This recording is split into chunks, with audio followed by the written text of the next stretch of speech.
This Labor Day comes at a moment when unions and workers are flexing their power.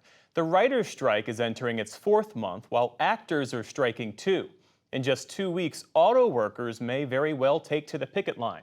And UPS drivers ratified an historic contract this summer. But employees still face significant battles, and employers are still coping with shortages of workers. In school districts across the country, many are facing a shortage of bus drivers. Allie Rogan takes a closer look.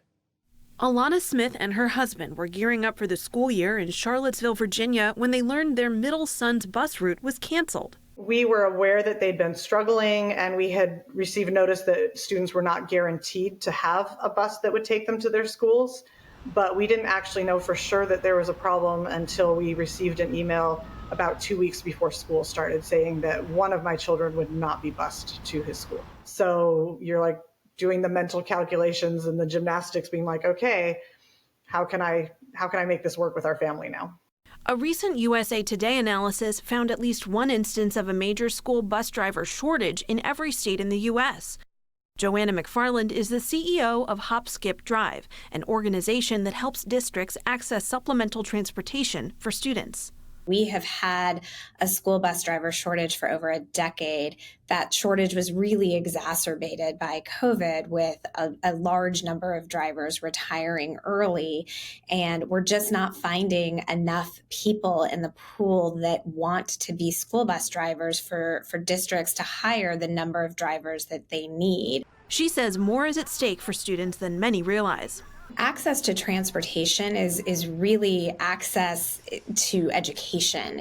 Across the country, we are also seeing an increase in chronic absenteeism. It's really impacting our ability to get kids to school, which affects learning outcomes, affects education, but also affects, stress levels that families are feeling every single day. Laura Roop Jackson has been a school bus driver for 18 years in Washington State. I don't really have the time to get to know any of the students like I used to. It's more good morning, kind of smile and nod when they get on the bus, and then say goodbye at the school. The issue is in part due to low pay. The average bus driver in the U.S. makes $41,270 per year. We're in the middle of several other districts that are in the same situation of driver shortages. And so it really hurt us that two of our neighboring districts pay significantly more and offered hiring bonuses. So we lost 10 drivers to another district just for that reason. The dire situation is requiring districts and parents to outsource. In Philadelphia, a pandemic program paying parents a stipend to do the driving is still in effect. Each family is paid $300 a month. That's per household if they're willing to take their children to school and pick them up. If they're not willing to pick up their students in the afternoon, then they're paid $150 a month. Meanwhile, back in Charlottesville, Alana Smith took matters into her own hands with a vehicle the family already owned. I drive a 15-passenger van. I've been driving that since 2019. And I did start out talking to some other moms and trying to figure out if we could carpool, but the problem was that they didn't have enough room in their cars for all the people who wanted to carpool. And so the Walton Middle School shuttle idea was hatched. Smith now offers rides to and from her son's middle school for $5 each way. My dream would be that they hire another bus driver next week, and I say, well, I'm glad I could help out for a couple weeks, and my work here is finished, and I go back to doing all the other things that I normally do. For more on this issue, I'm joined by Molly McGee Hewitt. She's the CEO and Executive Director of the National Association for Pupil Transportation. Molly, thank you for joining us. There was a bus driver shortage last year, and the situation this year is the same, if not worse. Why is that? Well, I do think it's acute this year. I think it's been going on for at least 10 years before the pandemic. During the pandemic, there was a great number of retirements. As well as, bus drivers are hourly employees.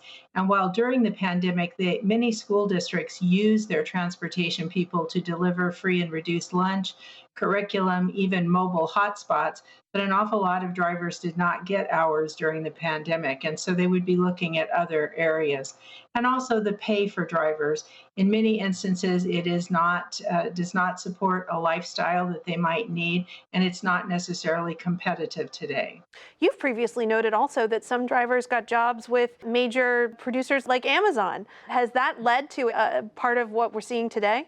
Well, I think if you look around the country, it doesn't matter where you go, everyone is hiring, whether it is Amazon or UPS or any of them, or school districts or TSA. We do have a work shortage in America right now. I do think in our transportation industry, a lot of our folks found that they were able to get jobs with guaranteed numbers of hours, guaranteed benefits. And you know, the difference between driving a truckload of packages and driving an iconic school bus, one of the safest vehicles on the road today, full of children, is a pretty big stretch. And I have to tell you, you know, those packages don't really talk back to you at times, and they're pretty easy to handle. Well, and to that point, school bus drivers are such an important part of a child's day. They get to know the children. They can flag when something seems amiss with these children. Plus, as we've come to learn, there are rigorous certifications that school bus drivers must meet. So the fact that there are these shortages, are school districts having to compromise in who they hire for these incredibly important and skilled positions? Well, I don't know of any school districts that are compromising the requirements, because the requirements are very spelled out in terms of licensure, experience, background checks, et cetera. And one of the ways to solve this issue is not to change or to lessen the requirements for school bus drivers.